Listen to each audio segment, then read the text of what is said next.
Oi, eu sou a Gabi Xavier e hoje tô aqui pra falar do final, o último capítulo do mangá de Shingeki no Kyojin. E nesses últimos capítulos, tenho demorado um pouquinho só pra lançar os vídeos, porque eu sempre espero a tradução oficial, porque ainda mais nesse final, que tanta coisa tá acontecendo e tanta polêmica de opinião, de falta de coerência, de tantas coisas sendo aí levantadas pelos fãs, eu preciso ter a melhor tradução possível pra trazer pra vocês um conteúdo bom. E eu tive tempo então de receber os spoilers mesmo sem querer, de ter aquela primeira surpresa, sofri sim, reclamei de certas coisas sim, tive o primeiro impacto da tradução mais ou menos, e aí eu li a tradução oficial e nesse meio tempo eu tive tempo de reler, pensar a parte emocional, vou ser sincera pra vocês, pra quem me quer aqui xingando, ou reclamando, ou idolatrando, isso não vai ter. Primeiro eu vou comentar o capítulo, o que aconteceu, e ao longo do vídeo eu vou dar algumas opiniões sobre o que eu achei de certas cenas, certos desenvolvimentos, certas informações,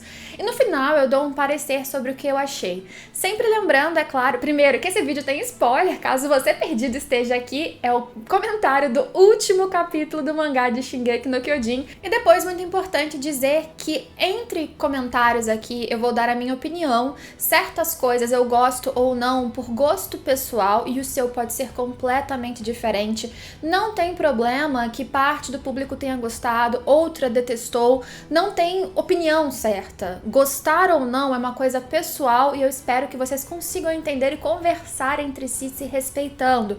Entre esses gostos, eu vou deixar claro, vou tentar pelo menos deixar claro o que, na verdade, pra mim, se torna já acima disso. Sei lá, incoerência narrativa, ou faltou explicar isso e aquilo, ou não precisava dizer isso ou aquilo.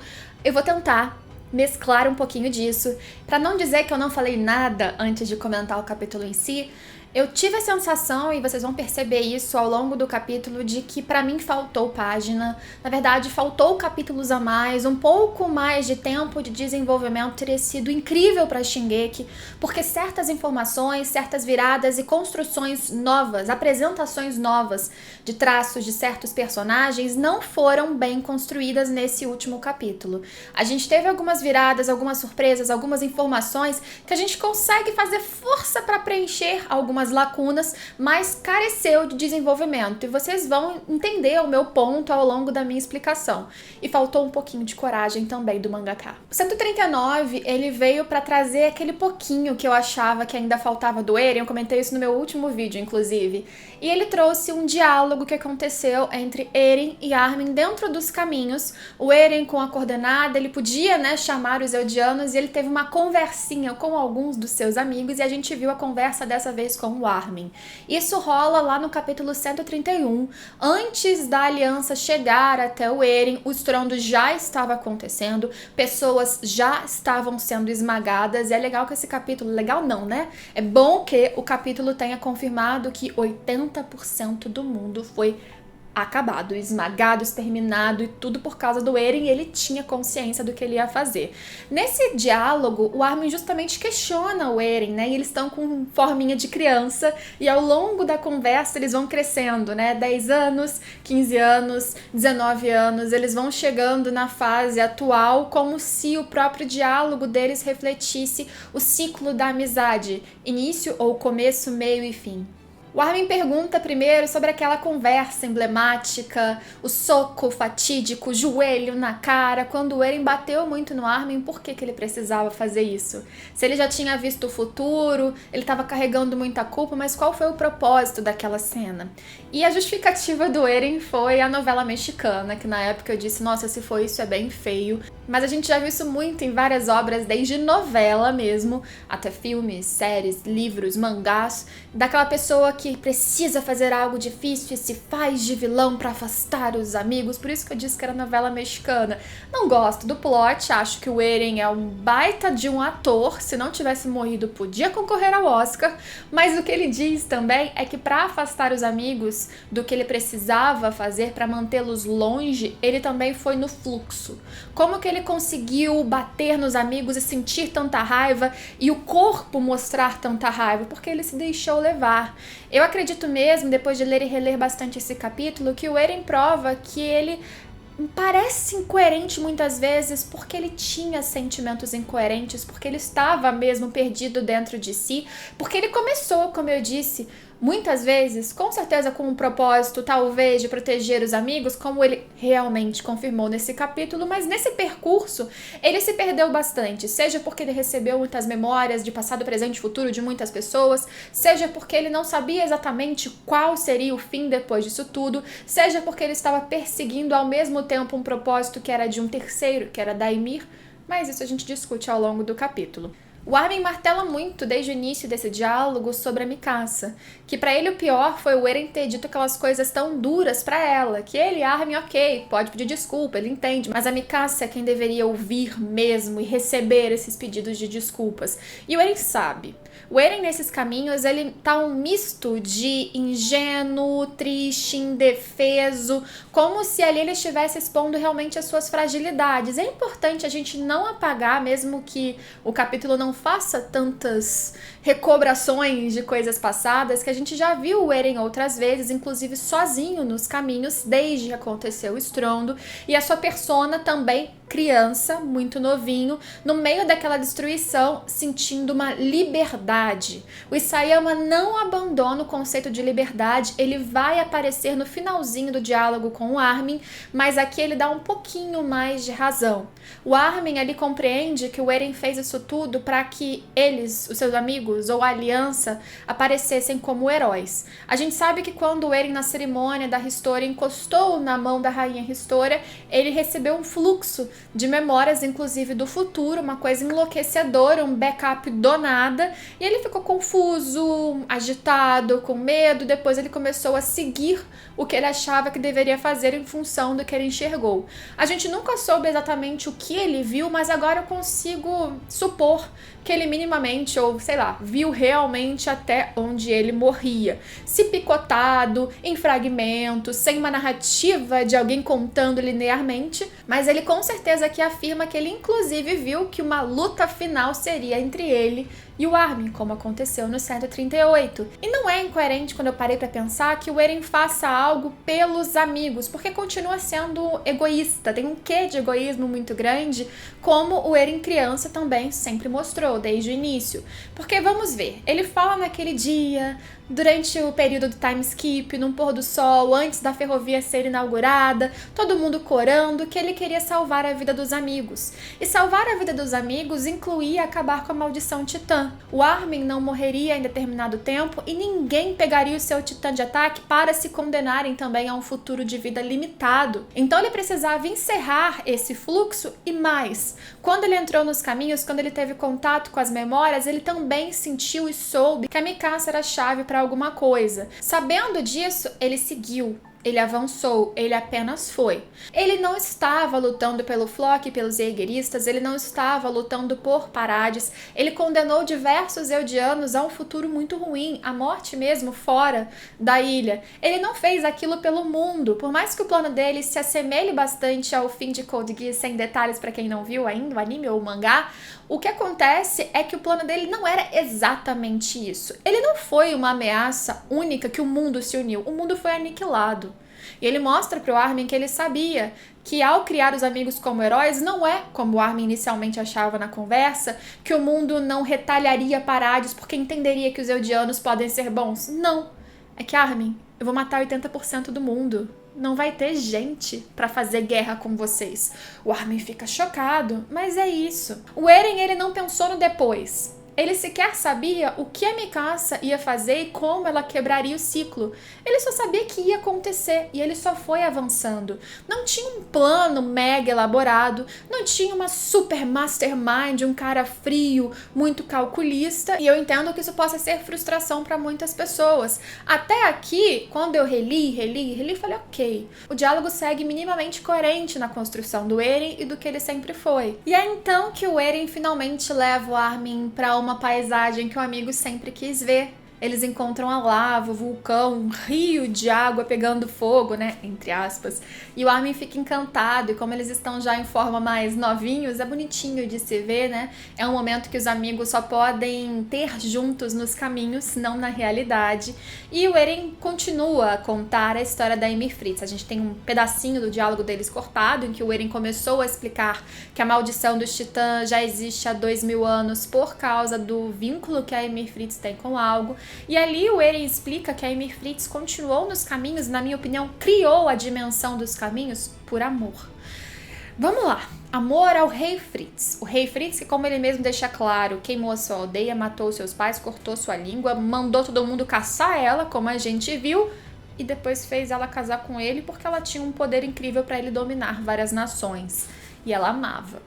Obviamente não era um sentimento bom, talvez fosse carência. A menina que a gente viu nesse mangá, ela olhava casais se beijando, casando, e talvez ela quisesse ela mesma construir esse vínculo e ter esse amor, e ela aceitou de uma forma que psicólogos explicariam melhor que eu. Ela se dedicou a ele, ela direcionou seus sentimentos àquilo, e ela foi dependente de tal maneira que mesmo após a morte, ela continuou trabalhando em prol do sonho dos Fritz. E por isso que a Ymir provavelmente continuava obedecendo pessoas da família real. Lembra que o rei Fritz, na sua morte, ele virou para suas filhas e falou: continuem se dividindo e continuem dominando. Ele queria que o reinado Fritz dominasse o mundo, e assim foi por muito tempo.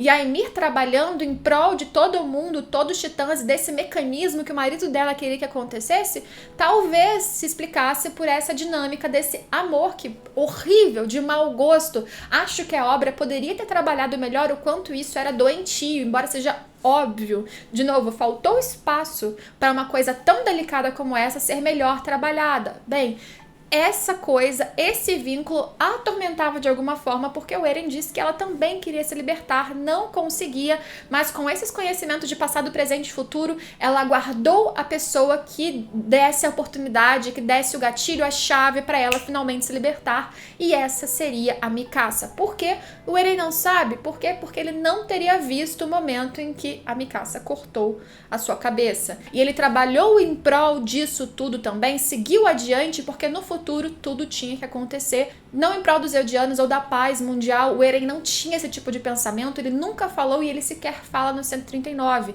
Ele quis dar um futuro em que seus amigos vivessem melhor, que os seus amigos fossem considerados, inclusive parecido como foi com os Taibur. O Armin pergunta e o Eren afirma que sim. Os Taibur eram aqueles Eldianos que eram considerados diferentes, diplomatas, os que valiam a pena. A gente vê que 80% do mundo foi dizimado, e o que restou lembra com sofrimento, mágoas, cicatrizes. Não teve espaço ainda para paz, para perdão, para fim de preconceito. Imagina as pessoas que foram dilaceradas, se eles vão simplesmente aceitar qualquer Eldiano porque a maldição acabou, ou dizem que acabou, ou porque existe um grupo que salvou a todos. Aquele grupo, realmente, depois veremos no capítulo, que recebeu perdão, que é tratado diferente, que tem livre passagem para cá e para lá. Parades é outra história. O Eren não acabou com um ciclo de ódio. O Eren sequer acreditava que o ciclo de ódio deveria acabar assim, poderia acabar dessa maneira, sem o extermínio total de um lado ou de outro. É a história que fala isso nesse capítulo. Mas o capítulo ainda deixa uma ponta de esperança lá no fim. Já o Parasita e a instituição Titãs sendo formados, para mim, isso é algo físico. E o Parasita sendo Parasita, pelo que eu entendi, que também carece de explicações, certas coisas precisam ser um pouquinho melhores explicadas. Sendo Parasita, ele precisaria do corpo do hospedeiro vivo. E sendo o corpo do hospedeiro, nesse caso do Eren, se ele morre, o Parasita também não consegue viver. Talvez se o Eren fosse ali engolido, tal como um dia foi outra fundadora, a Ymir Fritz, comida pelas suas filhas, os genes, o corpo, a coisa do Parasita talvez pudesse continuar sem os caminhos, sem o mecanismo da Ymir. É um misto aqui de situações e respostas que a gente não tem. Entendem como algumas incoerências ainda ficam? Complicado. Eu vou fazer um vídeo depois pra gente se aprofundar um pouco mais nisso. E o Eren, como eu disse, ele mostra que dentro de suas convicções, do seu desejo de salvar os seus amigos, do seu próprio ímpeto pessoal de chegar naquele fim que ele acreditava ser o necessário, ele também se confundiu muito. Ele viveu atormentado, ele falava pro Armin num desabafo ali que ele viu presente, passado e futuro, e aquilo foi enlouquecedor, e eu acredito que sim, e nós supomos isso muitas vezes. Só que o Eren, ele sempre se mostrava tão convicto na fala, que em certo momento a gente acabou abandonando quase esse tipo de interpretação. E é agora que ele desabafa com o Armin que a gente vê o quanto, como eu disse, ele mesmo é incoerente. Embora caia lá, ele ainda mostre um pouco do que ele sempre foi. É muito pesado, mas finalmente o Eren admite que ele foi escravo de um determinismo, né? Porque Shingeki é um ciclo. E o Eren parece quase um personagem de Dark, muito menos trabalhado, muito menos explicado. Eu tenho um pouco de bagagem de outras coisas pra tentar entender o que aconteceu em Shingeki. Mas, por exemplo, o Eren, que acessou a coordenada, que interferiu no que o seu pai fez na Caverna dos Raios, ele também interferiu pra que a titã da Dina Fritz não matasse o Bertolt, porque, como ele disse pro Armin, ainda não era a hora dele, e se dirigisse pra casa do Eren, pra matar a própria mãe. Pesado que um Eren, lá na frente, um Eren mais velho, ele tenha decidido que sua mãe precisava morrer para que ele passasse por tudo que ele passou, por todos os traumas, para que depois ele tivesse o seu titã, para que depois, então, ele pudesse, lá na Caverna dos Raios, passar por todo um fluxo de lembranças para que tudo acontecesse como tinha que acontecer. Ele não deixa que exista uma segunda possibilidade. A gente pode fazer um vídeo comentando o como, nesse raciocínio de quebrar a maldição, como funcionou, se era possível fazer tudo sem exterminar 80% do mundo. E eu acredito que sim, porque a paz no mundo ainda não existiu. Mas pro Eren, não. Ele tinha apenas que seguir, apenas que avançar. E na beira da praia, quando nos caminhos Armin e Eren já estão com seu semblante atual, da idade atual, Armin fala novamente da Mikasa, se o Eren acredita que ela no futuro encontraria outra pessoa, viveria feliz, esqueceria o Eren, já que já está claro que o Eren morreria.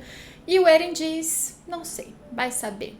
E o Armin, que estava ouvindo sobre a eliminação da população quase toda até agora, fica muito bravo com isso. É um assunto que deixa ele muito chateado, ele dá um soco na cara do Eren. Mas ele fica bravo, de novo, falando como a Mikasa sempre se dedicou ao Eren bastante, como a Mikasa sempre fez tudo pelo Eren, pra caramba, viveu por ele, com certeza, e era por amor, por dedicação e por dedicação acima do normal, inclusive.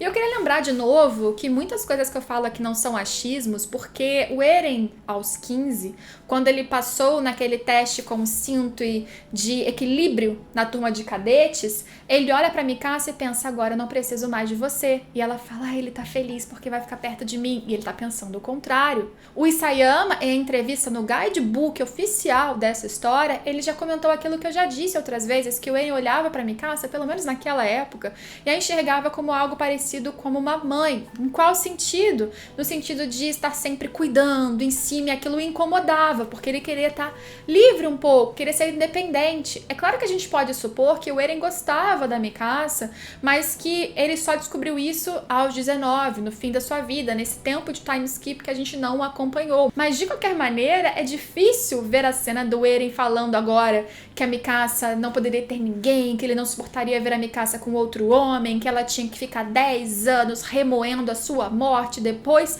e não ficar assim constrangido. Eu fiquei constrangida, eu falei, que é isso? O Eren nunca disse, Mikasa, você tá bonita hoje, de repente esse desabafo. Pode acontecer?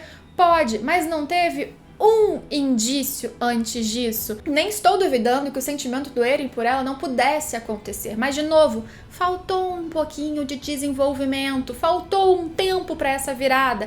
Eu consigo entender, eu tô aqui tentando explicar essas lacunas e como os sentimentos do próprio Eren eram incoerentes porque ele estava confuso, mas eu tô aqui fazendo um esforço, depois de reler tanto, então para mim faltou espaço. E eu só não acho esse Eren desse diálogo completamente incoerente por causa de algo que ele vai dizer agora. Depois do desabafo, ele fala pro Armin que chamou a cena de patética pra não contar isso pra Mikasa. Ele meio que volta a si e desabafa mais uma vez que ele não queria morrer, mas que ninguém que ele tá matando queria morrer.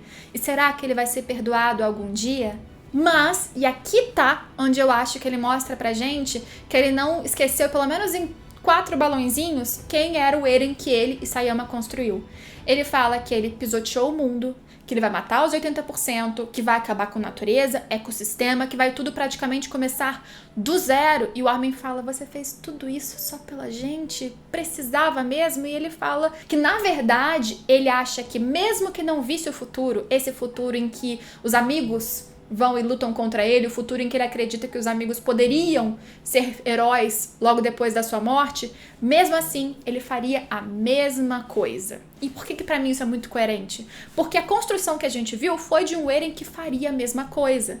E aí tem a cena e a página que não foi a página final dessa vez, pelo menos nessa versão que a gente teve aqui do 139, que é o Grisha, sempre foi o Grisha, como a gente mais chutou nesse canal, segurando o Eren bebê e falando seu nome é Eren e você está livre. E aí, você, Eren, livre desde bebê, é o que conduziu muito do pensamento da personalidade desse garoto. Tirar isso dele nesse diálogo seria terrível. Então, pra mim, o Isayama jogou isso no finzinho, que bom, porque ele linkou com algo que era fundamental do personagem, o seu desejo de liberdade, mesmo que ele não visse o futuro, ele faria a mesma coisa, mas foi só no final.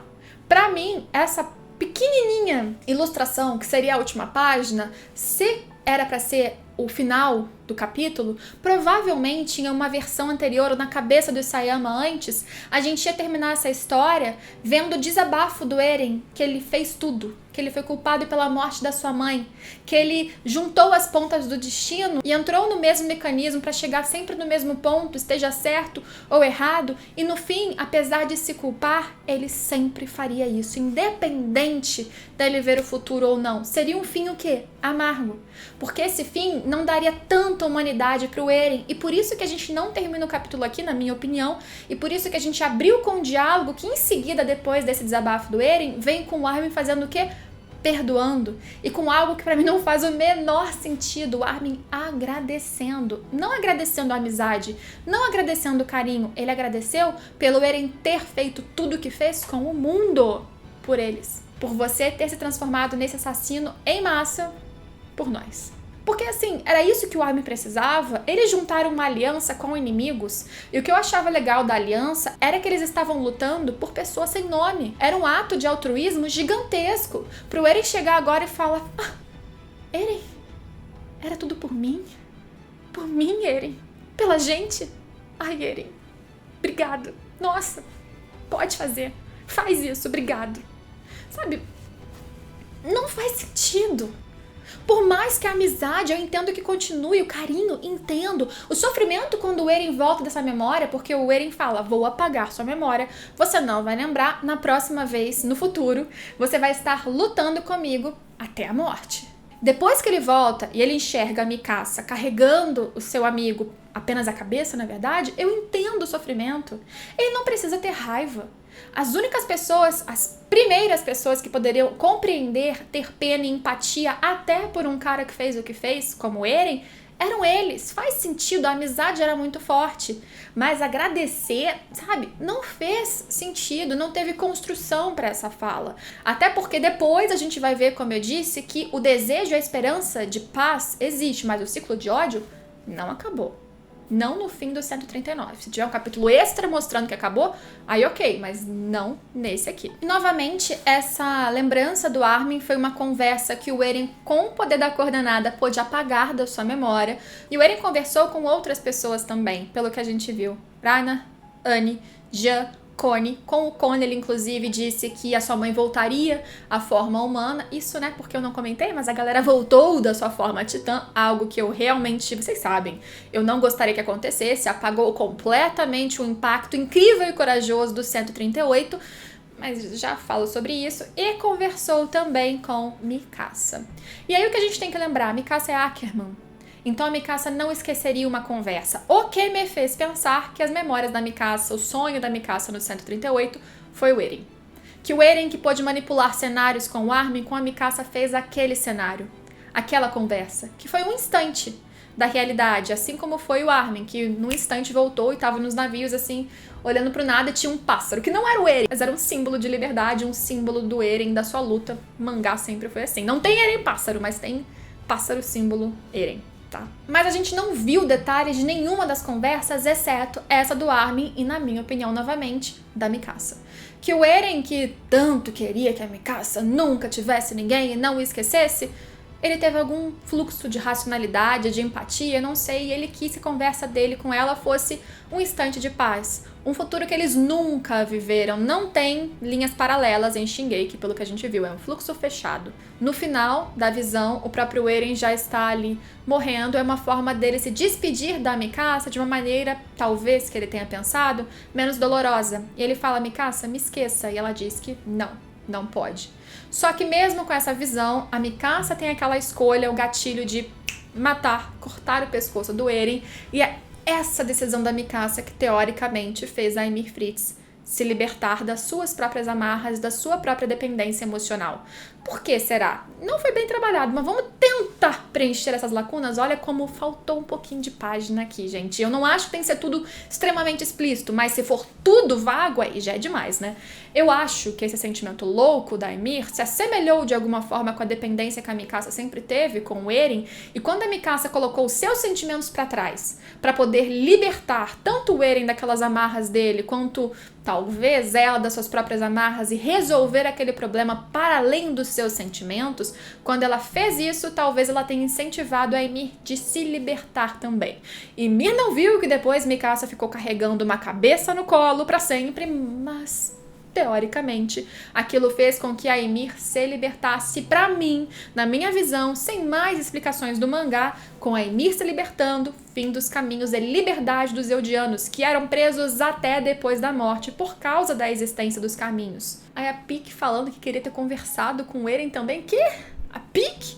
Assim, entenderam?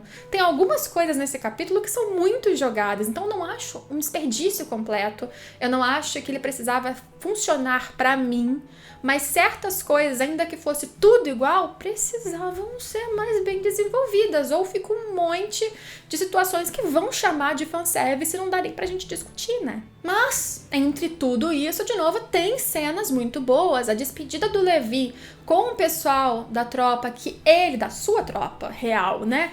Que ele lutou durante muito tempo, inclusive Erwin, Rand, eles mortos. O que eu interpretei, tá? De novo, não tem explicação física, científica, é apenas porque quis. Mas aquele é o vapor do original, do que deu origem aos titãs, e a libertação dos Eldianos após a morte, aquilo também aconteceu de maneira simbólica ali. Os mortos estavam agora indo descansar para sempre, livres de toda essa busca por liberdade na terra, da opressão, de tudo. Não tem mais caminhos. E aí o Levi pôde se despedir, oferecendo seu coração, dizendo, olha, foi pra isso que vocês lutaram tanto. Connie, Jean vendo a Sasha. Foi um momento de despedida. Acho bonito. Bota uma trilha sonora ali. Vai ficar incrível. E aí temos o momento da mãe do Ragnar finalmente percebendo que o filho dela importa mais do que ele ser um titã. E a gente vê o Falco voando em cima da Gabi. E as coisas começam a ficar bem, mas não tá tudo tão bem assim, né? 80% do mundo, como a gente lembra, morreu. A gente viu que não sei como a maioria dos marlenianos não foram engolidos nem pisoteados, inclusive o comandante ali do forte tava firme e forte ali em pé. E o que a gente vê é o pai da Anne inicialmente entrando na frente falando, não tem mais titã aqui, não tem que atacar a gente. O cara falando, prova então. E o Armin com seu discurso já diplomata falando, fui eu que matei Eren Yeager, não tem mais maldição. Senão a gente se transformava e ninguém se transformou. E assim eles acreditam. O que acontece é que 3 anos depois, realmente, Ragnarani, ninguém morreu, a maldição titã acabou, com o Ymir Fritz, na minha opinião. Nós não tivemos demonstração de como o parasita evaporou. O que dá a entender, na minha opinião, mais uma vez, é que o corpo do Eren era o seu hospedeiro, sem o corpo, sem ninguém engolindo o corpo depois. Fim de parasita. Mais que isso, todo o mecanismo de sucessão dos caminhos teriam ido embora com a Ymir. E 3 anos depois, realmente, esse grupo da aliança foi considerado um grupo de salvadores, pelo que a gente viu. Eles não eram exatamente heróis, mas eles funcionavam basicamente como diplomatas e tinham um livre percurso mundo afora. Eles se tornaram semelhantes aos Tybur, aqueles que foram considerados exceção entre os Eldianos. Entre os que sobreviveram, o que o mangá disse é que ainda existem muitas cicatrizes, muitos ferimentos psicológicos, né? Lembranças ruins de tudo que passou, de todos que perderam. E isso faz sentido pra mim, porque mais uma vez não teve uma união do mundo, teve o massacre do mundo. E quem sobreviveu, 3 anos depois, ainda sofre pra caramba. Existe dor, sofrimento, reconstrução e muita tristeza. Mas isso não foi muito mostrado pelo mangá, e isso eu também senti bastante falta. Foi uma fala solta que eu sei que muita gente, porque eu vi que muita gente tá ignorando. E lá em Parades, a Historia continua sendo rainha. Os Jaegeristas tomaram conta das guerrilhas, do poder militar de lá. O símbolo da tropa foi subvertido. Agora são 2 armas, assim, e asas da liberdade. Mudou. E eles seguem o discurso que eles ouviram na época do Eren, que eles nem sabem a motivação real do Eren, mas eles repetem, eles são radicais, tal como Floch um dia foi, e talvez muito mais, agora sabendo que o seu líder morreu. A Historia, como rainha, parece que tem um papel de apaziguar um pouquinho essas coisas. Lá na ilha ainda estão, por exemplo, Nicolo e a família da Sasha, que olham esses radicais assim no fundo de um quadro meio... não quero nem passar perto, e óbvio que a gente sabe que a família da Sasha não concorda com esse discurso. E a gente viu então que a ilha, ela não saiu desse fluxo de ódio ainda. 3 anos depois, eles ainda estão isolados, super bem equipados, melhor equipados que o mundo que foi destruído, provavelmente, se fortificando e repetindo esse grito de guerra. E a Historia mesma diz que o Eren acreditava que essa guerra entre nações só acabaria ou se os Eldianos fossem completamente aniquilados ou se o mundo fosse completamente exterminado. E que ainda assim foi esse mundo que o Eren escolheu deixar na mão deles, para eles resolverem. Mas ele fez isso pelos amigos, ele não tinha um ideal altruísta, ele não pensava em macro escala, ele não foi um final de Code Geass. Não, pelo menos na prática, não conseguiu, acho que nem tentou. E agora aconteceria um encontro, talvez um encontro tentando fazer um momento de pazes, né, de fim do ciclo de ódio. A gente vê Historia no porto, atrás dela está Kiyomi Azumabito, que então sobreviveu, outras pessoas de terno que talvez sejam líderes sobreviventes das nações que restaram, e num barco indo para Parades estão as pessoas da aliança, incluindo Pieck, Jean, Connie, Armin, Reiner e Annie. E existe todo aquele fanservice. Olha, eu não gostei da cena deles terem voltado, me senti traída, porque dava pra fazer tudo isso nessa cena sem, por exemplo, Jean e Connie. Realmente foi fanservice, mas fanservice feito, gostei de ver essa cena. Sim, gente, meu coração também fica quentinho. Eles ali brincando um com o outro, o Connie comentando que confia na Historia, porque vai que vão bombardear o navio deles ali, os Jaegeristas vão explodir essa aliança que lutou contra eles e matou o cara que eles idolatram, que era o Eren. Não, mas a Historia vai controlar, porque ela manteve a família do Jean salvo, e a mãe dele também. A Pieck fala que o Jean tá arrumando muito cabelo pra alguém, e o Jean fala que é só pra uma pessoa que lê livros de história, e o Reiner fala, não é alguém que lê manual para cavalos? Ou seja, a Pieck, será que o Jean é a Pieck? Quer dizer, Isayama está alimentando fanfics até nesse final. E também tem o quê? Tem Reiner gostando da Historia até hoje, cheirando a cartinha dela, olhando a caligrafia, elogiando, e o Jean falando, para de olhar pra mulher casada. Então a gente tem ainda essa dinâmica acontecendo, um período ali de um pouquinho de respiro no meio de um mundo que tá um caos. E eu senti falta da gente ter esse pezinho de caos, tá? Mesmo que tenha um momento de quentinho no coração ainda. O Armin acredita que ao chegar na ilha, mesmo os Jaegeristas, ao ver eles, uma aliança entre pessoas que lutaram um contra o outro, eles se inspirariam. Que o mundo poderia ver, inclusive esses radicais, e ele tem esperança, e ele pega uma pena de um pássaro no céu, que é o Eren voando? Não. É só o símbolo de liberdade e a esperança de liberdade, de tudo ficar bem. O mangá, ele deixa essa ponta de esperança, essa chance de que tudo se resolva, mas ele não resolve. E isso, tudo que aconteceu, não é pelo plano do Eren, porque o plano do Eren não era isso, e o Eren não viu que isso aconteceria. Ele fala pro Armin que ele minimamente sabe que o seu amigo vai para além das muralhas, mas ele não sabia como ia morrer, qual seria a escolha da Mikasa e o que aconteceria depois. Ele tinha esperanças, uma crença e uma vontade, e ele só seguiu o fluxo. O que vai acontecer a partir daqui depende das pessoas, como é na nossa vida, como é em vocês aí nos comentários brigando o tempo todo num ciclo de ódio. Depende de cada um, dessas escolhas, do que as pessoas vão aceitar abrir mão ou não para chegarem num ponto, num consenso de paz. Com 20% apenas da humanidade, isso se torna um pouquinho mais fácil, porque não há tantas pessoas, tantas armas, tantos poderes, tantas vontades, tantas discordâncias, porque não tem tanta gente para discordar e as pessoas estão machucadas, inclusive psicologicamente, por tudo o que aconteceu. Será que esses salvadores conseguiriam botar um ponto nesse ciclo? Não sei, acho que aí fica para cada um de vocês preencher as lacunas. O mangá realmente não precisa falar isso.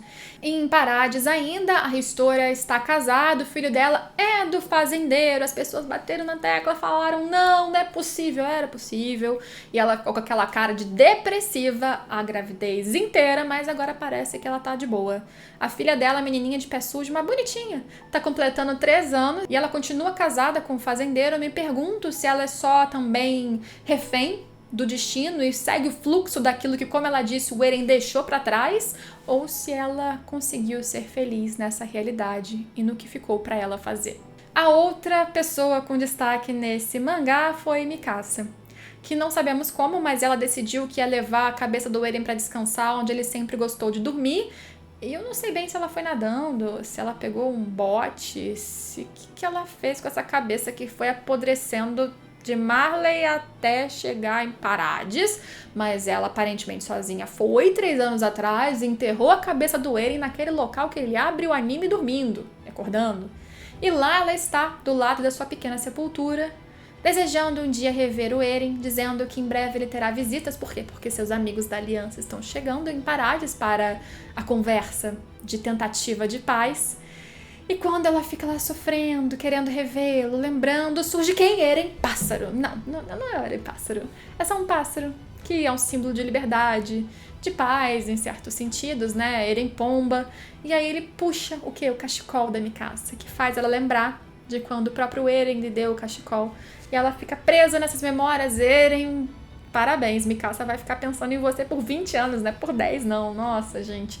Eu acho que a Mikasa podia lembrar do Eren, podia amar o Eren, podia reverenciar no túmulo de vez em quando, mas ela merecia viver. Eu acho que é uma cena bonitinha, simbólica, romântica pra quem gosta, mas eu pessoalmente, aqui é a minha opinião, eu acho muito triste o destino dela. Ela merecia, até o Armin disse isso, ela merecia ter uma segunda chance. Não precisa ser com outra pessoa, não. A segunda chance não precisa ser no amor, a segunda chance na vida.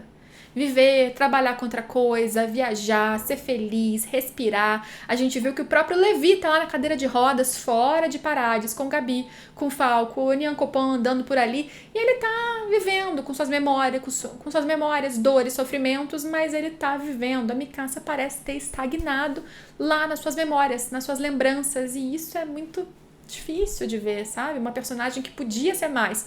Acontece na realidade. Mas eu pessoalmente esperava outra coisa. Mas assim, não é uma crítica de incoerência, tá? É super coerente, infelizmente, com quem ela é. Eu só queria outra coisa. E assim a gente termina Shingeki no Kyojin. Bem, de novo, vocês sabem, eu já comentei, teve coisas nesse capítulo que eu disse que eu não gostaria que acontecessem. E aconteceram. E algumas delas não é por incoerência, é por gosto. Outras são por incoerência, mas essa divisão, essas especificações, vou fazer em outros vídeos. Essa versão de vídeos já tá com 1 hora, né? O que eu vou fazer, né? É o último vídeo. E eu vou fazer vídeos derivados para me aprofundar mais em outras questões. Não foi definitivamente a finalização que eu esperava, mas ler spoilers antes estraga muito a experiência, por isso eu, assim, Shingeki acabou, mas não faça isso com outras obras. Atrapalha bastante, na minha opinião, porque a versão final vem sempre com mais contexto, com mais explicação, e é melhor de se aproveitar até para criticar. Acho que tem pontos, sim, para criticar independente de gosto.